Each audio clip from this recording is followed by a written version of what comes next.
There was another bed, and in fact another entire room available. However, Gaoshun politely declined when she pointed this out. He worried that a divorce might be coming if he were ever discovered in a place like this.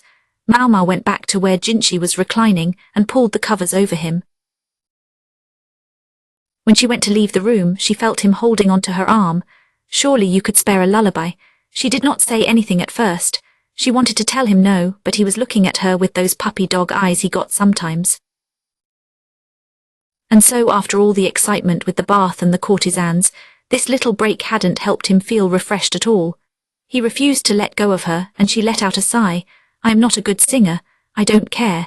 Gently tapping the covers to keep time, Maomao began to sing. An old children's song that the courtesans used to sing to her. She did not have to wait long before she heard Jinchi's breathing become even with sleep. Jinchi left in the evening, just before the sun sank beneath the horizon. The nap must have been restorative because he woke up looking much better. He ate 3 entire bowls of congee. Maomao had started to fear he might work himself to death, but if he was still eating, he wouldn't die. She wondered if he might get into trouble with Su'en when he was too full to eat dinner that night. Perhaps she was worrying unnecessarily. With his mask back in place, Jinchi boarded his carriage. Maomao watched it leave. She stood there and thought she felt a pair of eyes on her. Turning, she saw a courtesan looking wanton, leaning against the second-floor railing and smoking a pipe. It was Perrin, one of the 3 princesses.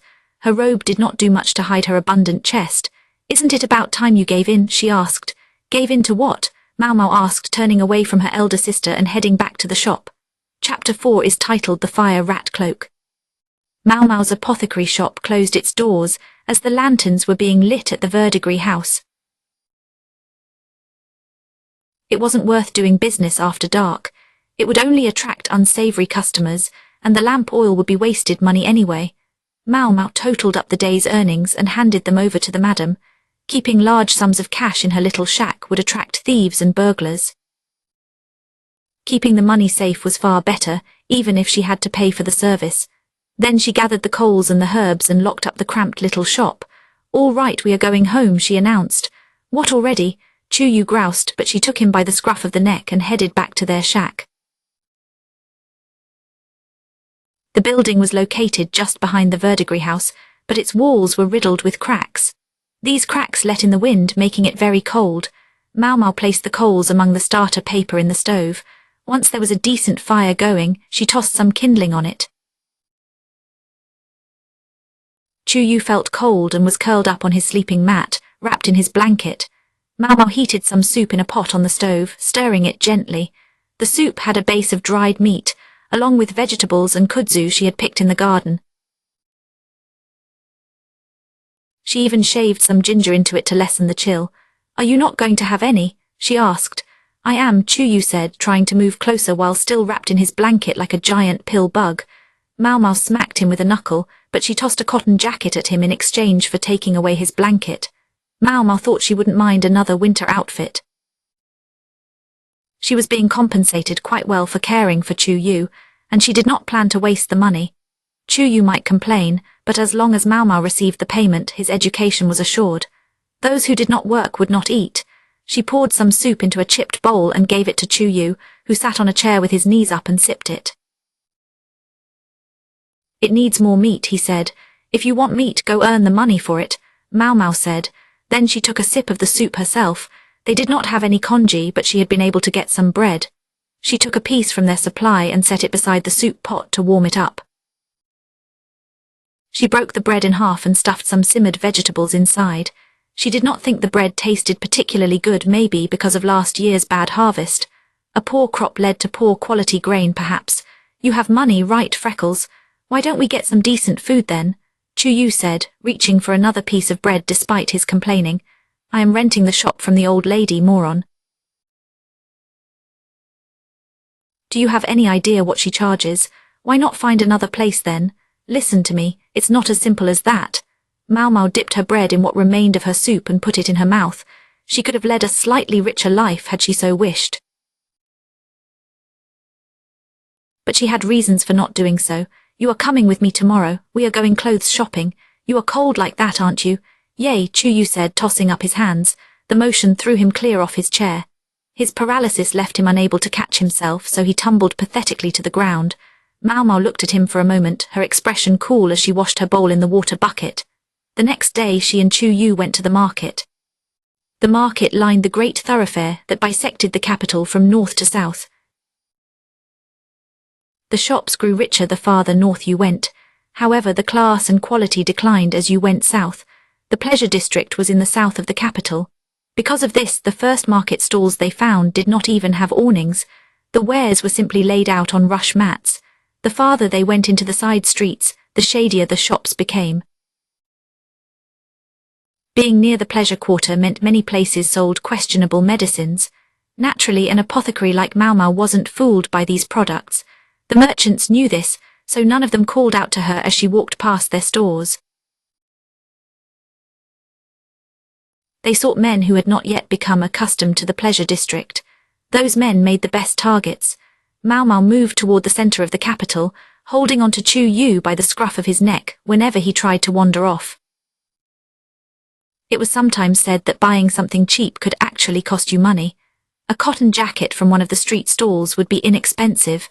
However, the material would be poor quality.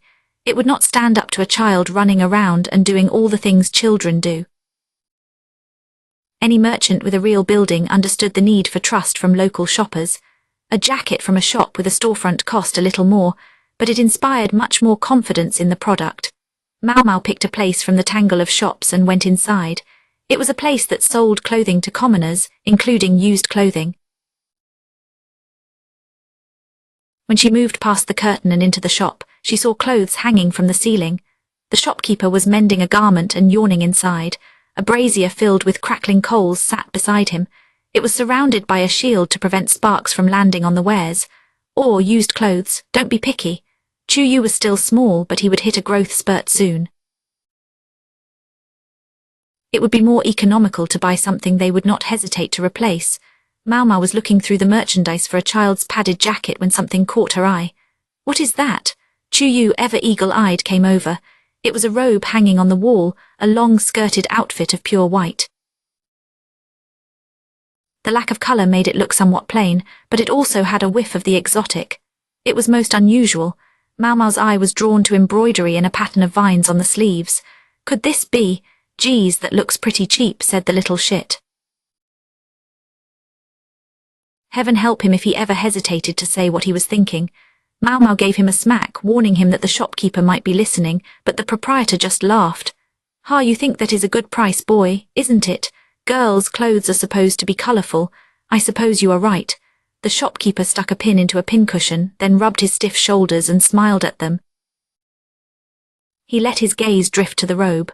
"But this robe, you see, a celestial nymph once wore it." A celestial nymph? That seemed to get Chuyu's interest. He had taken a seat on top of a chest of drawers. Perhaps the paralysis made it hard for him to stay standing for too long. Annoyed, Maomao continued her search through the shop. The shopkeeper was one of those clerks who spent time chatting with customers. It was hard to tell how much of what he said was true. All she remembered was how he used to talk to her father Lumen for hours. "I just need to find something, and then we can leave here." If Chuyu was busy talking to the clerk, that would be perfect.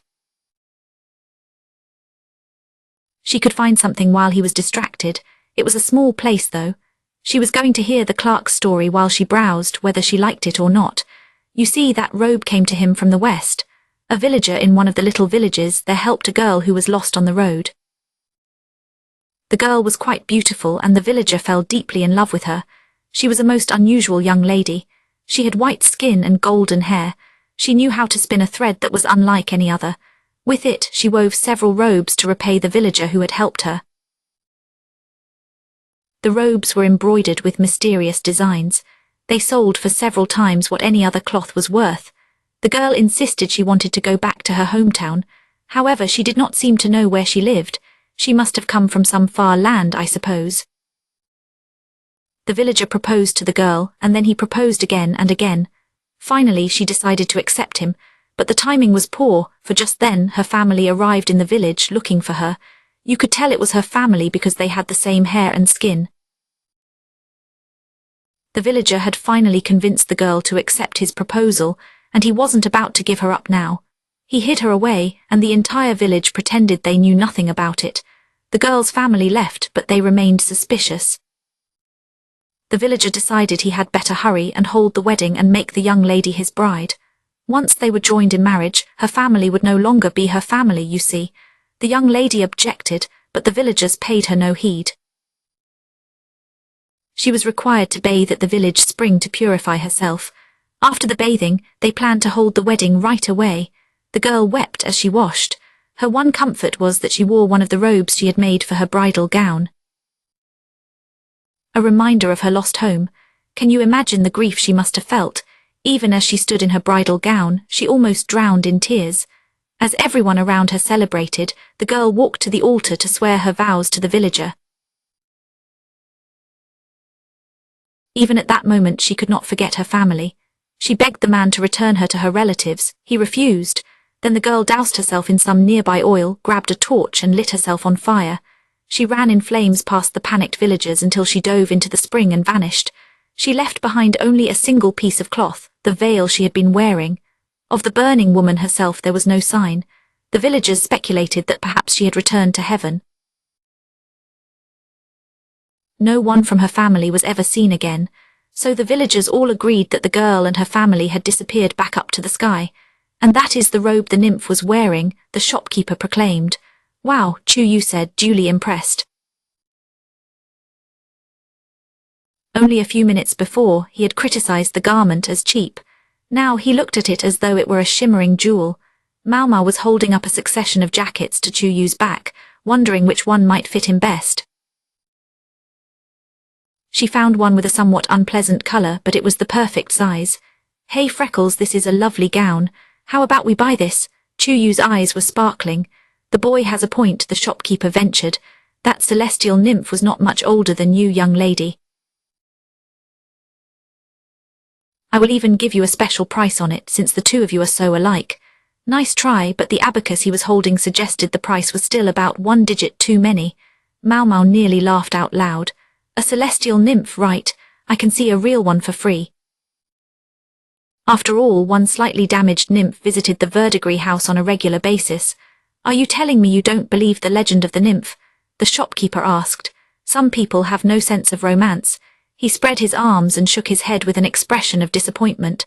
I am the one who should be disappointed, Maomao thought. She had seen a celestial nymph before. She had also seen one vanish into the water, just like in the story. The moon spirit had come back out of the water as well. It looked like a drenched mouse and asked if she ever planned a repeat performance. But then again, such sights must be rare. Maomao chuckled at the memory without meaning to. The world was full of strange things, but they always had some explanation. People made up stories about curses and magical powers and even sometimes ghosts, only because they didn't know why certain things happened. Maomao took a good, hard look at the robe the celestial nymph had woven. May I touch it? Sure. Just don't get it dirty. Maomao felt the texture of the fabric and studied the embroidery. Then she grinned. Shopkeep, do you really think you can sell this at that price? What makes you say that? Of course I can. And yet he had been trying to foist it off on Maomao. If he had truly believed the robe had been woven by a visitor from heaven, he would have added another digit to the price. Aha.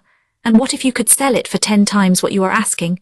10 times? Well, I would certainly be a happy shopkeeper. I would give you everything you are holding for free. The clerk sounded as if he was joking, but Maomao said, would you now? You heard the man, Chu. Yes, I did, but you cannot get 10 times the price for that thing, can you? You are out of your mind, Freckles.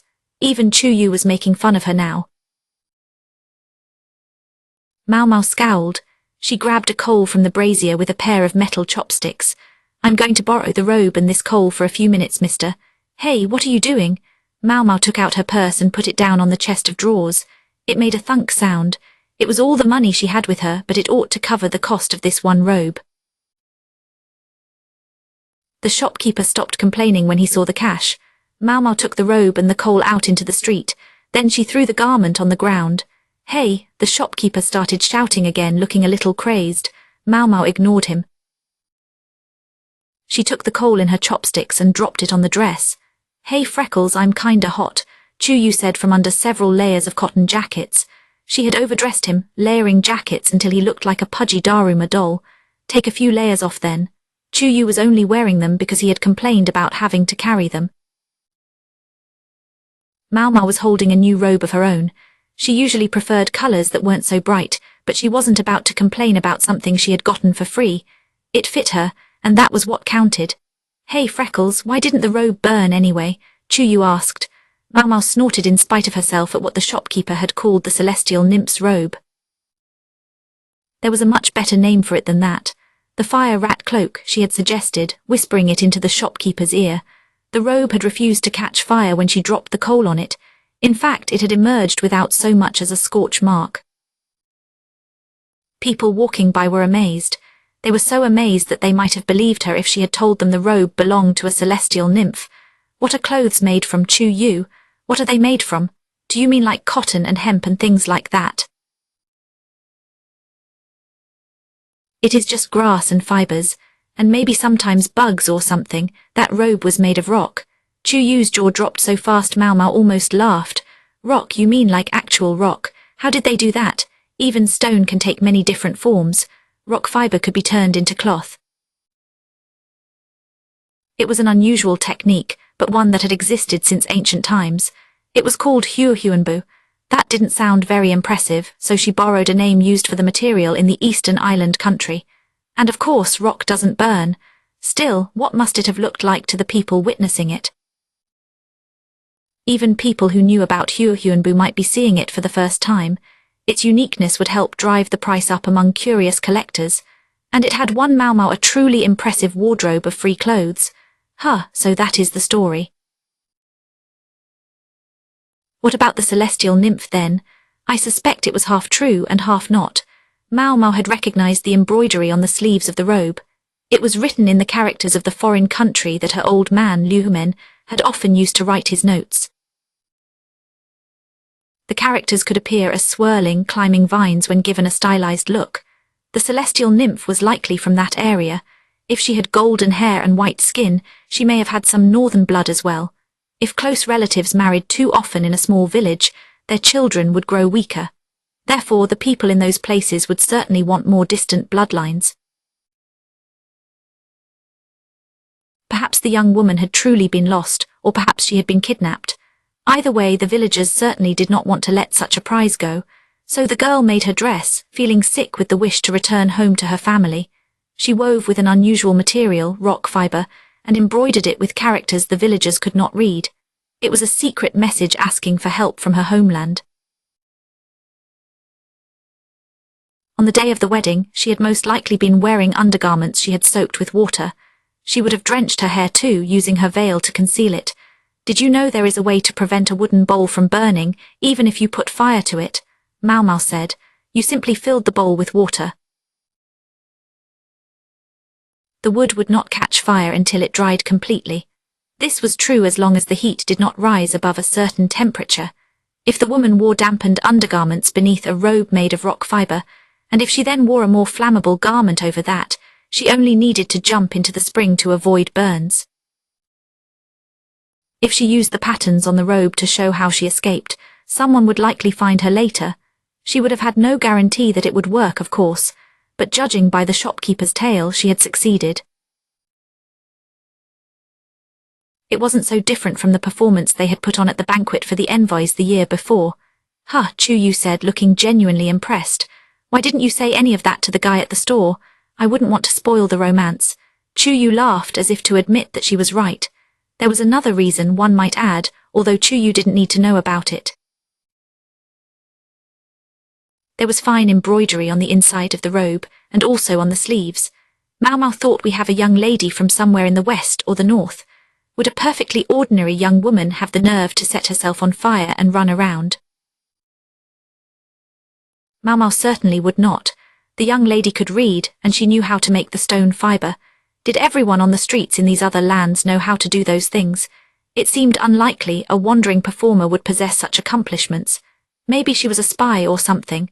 The West was more prone to small border disputes with other countries than were many nearby regions. The idea that the young woman was an intelligence agent was not entirely unlikely. However, if she was an agent, she seemed rather careless. Maomao smiled wryly at these pointless thoughts and continued walking home. Chapter 5. Let them eat cake. Apothecary. Apothecary, come quickly. A tired man was pounding on the door of the shack. Maomao did not look pleased as she rolled out of bed. She opened the small window at the entrance, making it clear she found this a nuisance. A filthy, middle-aged man stood outside. He did not look like someone who had any money. She was about to close the window and pretend she hadn't seen anything. I know you can hear me. Damn it. She didn't want to deal with this. Why would he come to her shop anyway? He'd probably come to her old man once. He would tug at his heartstrings until some charity had been forthcoming.